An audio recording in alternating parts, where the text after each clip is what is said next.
बोलो हनुमान जी महाराज की जय, बजरंग बली की जय, रामचंद्र भगवान की जय। वृश्चिक राशि, अधिपति मंगल, हनुमान जी आराध्य, भगवान शिव आराध्य। आइए वृश्चिक राशि के बारे में जानते हैं। जल तत्व की राशि, जल तत्व प्रधान वृश्चिक राशि वाले जातक दृढ़ निश्चयी होते हैं, अडिग होते हैं, अपने लक्ष्य की ओर अडिग रहते हैं, लेकिन स्वभाव से जिद्दी भी होते हैं। वृश्चिक राशि का स्वामी मंगल है। कभी कभी उग्रता आएगी, कभी कभी जोश आएगा, लेकिन जोश में होश को नहीं खोना है, ये ध्यान रखें। अपने कार्य को कुशलतापूर्वक करने की आवश्यकता रहेगी। कुशलतापूर्वक करोगे सफलता प्राप्त होगी, लापरवाह रहोगे नुकसान भी हो सकता है। इसलिए वृश्चिक राशि वालों को विशेष ध्यान रखने की आवश्यकता है। गोचर जान लेते हैं वृश्चिक राशि का कैसा है। तो कहते हैं वृश्चिक राशि के चतुर्थ स्थान के अंदर शनि है, छठे घर के अंदर गुरु और राहु की युति है, नौवें घर के अंदर सूर्य और शुक्र साथ में है, 7 तारीख को शुक्र आ गया है।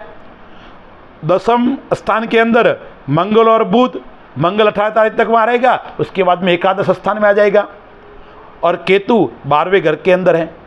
तो ये आपकी गोचर स्थिति है। अब आपके इस माह के अंदर कौन से दिन थोड़े कमज़ोर रहेंगे, खराब रहेंगे, और वृश्चिक राशि का चंद्रमा नीच का होता है, तो वो मन के अंदर नीच भाव उत्पन्न करता है। कभी कभी जब इस महीने के अंदर चौथा, 8वां और 12वां आपका चंद्रमा रहेगा, तो आपके अंदर गलत विचार उत्पन्न होंगे, गलत कार्य करने के लिए आप प्रेरित होंगे। कहीं आप नशे पत्ते में कहीं नहीं लग जाए। विद्यार्थी विशेष ध्यान रखिए वृश्चिक राशि वाले, कि आपका आचरण गलत रास्ते पे नहीं चले जाए, आपका कार्य गलत रास्ते पे नहीं चला जाए। माता पिता भी विद्यार्थी के ध्यान रखें कि अपने बच्चा क्या कर रहा है, क्या नहीं कर रहा है, उसके ऊपर ध्यान रखें, क्योंकि वृश्चिक राशि का चंद्रमा नीच का होता है। तो 3-4 अगस्त की बात आती है, वो आपके लिए कमज़ोर रहेगा। फिर 12 और 13 अगस्त ये भी आपके लिए कमज़ोर रहेगा, और 22 और 23 अगस्त ये 6 दिन का जो पीरियड है, उसके ऊपर आपको विशेष ध्यान रखने की आवश्यकता है। मन को मजबूत करने की आवश्यकता है। मन को मजबूत रहोगे तो समस्याओं से आप गिरोगे नहीं। यदि मन आपका कमज़ोर रहा, मन विचलित रहा, तो आप समस्या आपके गले लग सकती है। आ बैल मुझे मार, ऐसी समस्या आपको उत्पन्न हो सकती है। इन सब के बचने के लिए श्रावण का पवित्र महीना चल रहा है, अधिक का मास है, और चंद्रमा भगवान शिव के मस्तक के ऊपर विराजमान है। चांदी का कलश हो चांदी का कलश लीजिए, अन्यथा पित्तल का कलश लीजिए, दूध लीजिए, थोड़ी शक्कर डालिए, सफ़ेद पुष्प हो तो सफ़ेद पुष्प डालिए, ओम नमः शिवाय बोल के भगवान भोले बाबा के ऊपर दूध की धारा कीजिए। आपका चंद्रमा अच्छा हो जाएगा। आपका समय जो खराब है 6 दिन, वो आपके अच्छे हो जाएंगे। लग्न आपका स्वामी मंगल कहाँ बैठा हुआ है, तो कहते 10वें घर के अंदर बैठा हुआ है 18 तारीख तक।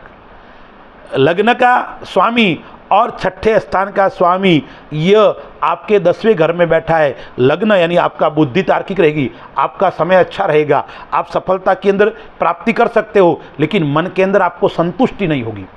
कितना भी अच्छा काम होगा आप संतुष्ट नहीं होंगे। पुराने जो कार्य है वो भी आपको पूरे हो जाएंगे, लेकिन संतुष्ट मन कम होगा। इसलिए आप स्वयं कभी कभी गलती कर बैठोगे, और उस गलती का नुकसान आप स्वयं को भोगना पड़ेगा। इसलिए गलती ना हो इस माह के अंदर, इसका विशेष ध्यान रखें, क्योंकि चंद्रमा वृश्चिक राशि का नीच का होता है, और लग्न इस मंगल 10वें घर के अंदर बैठा है। व्यापार के अंदर कोई गलती करोगे तो नुकसान उठाना पड़ेगा। इसलिए सोच समझ के व्यापार करना आपको रहेगा, अन्यथा आपको नुकसान हो सकता है, या पूरे महीने के अंदर आपको मध्यम लाभ देगा व्यापार। सोच समझ के करोगे तो लाभ देगा, लेकिन मध्यम लाभ तो आपको निश्चित ही करेगा। पारिवारिक सुख, पत्नी का सुख, प्रेम, जिसको प्रेम किसी से है तो उसके लिए प्रेम कई प्रकार के हो सकते हैं। मित्र से भी हो सकता है, माता से भी हो सकता है, पिता से भी हो सकता है, पत्नी भी से होता है, उसका भाव अलग अलग होता है। तो सप्तमे से शुक्र सूर्य के साथ में अस्त है। पहले 7 तारीख से पहले सूर्य गजकेसरी लक्ष्मी नारायण योग बना रहा है, धन की आपको प्राप्ति करवा सकता है, लेकिन 7 तारीख से 18 तारीख के बाद में शुक्र अस्त है और वक्री भी है और 7वें घर का मालिक है और 12वें घर का मालिक है, तो प्रेम के अंदर आपको सफलता प्राप्त नहीं होगी। पति पत्नी में मध्यम आपका प्रेम रहेगा, पति पत्नी से लगाव भी मध्यम रहेगा, विशेष आपको प्रेम के ऊपर सफलता भी प्राप्त नहीं होगी। अब बात आती है कैरियर की। कैरियर के अंदर आप क्या, तो क्या है, आपको प्रमोशन का योग आता है, नौकरी अच्छी मिल सकती है, आपको नौकरी के अंदर सफलता प्राप्त हो सकती है, लेकिन चुनौतियों के साथ में। शुरुआत में समस्या रहेगी लेकिन सफलता अच्छी प्राप्त होगी, इसलिए दौड़ भाग करनी पड़ेगी। दौड़ भाग का समय जरूर रहेगा लेकिन सफलता वाला भी समय रहेगा, क्योंकि पंचम का स्वामी जो गुरु है वो कहाँ बैठा है, 6ठे घर के अंदर बैठा हुआ है। पंचम का और द्वितीय का स्वामी गुरु 6ठे घर के अंदर बैठा है। 6ठे घर के अंदर बैठा है तो थोड़ी दौड़ भाग करवाएगा और दौड़ भाग करवा के कार्य को सफलता की ओर अग्रसर बढ़ाएगा। तो आपको इसके लिए क्या करना चाहिए, तो कहते हैं आपको हनुमान जी की उपासना करनी चाहिए।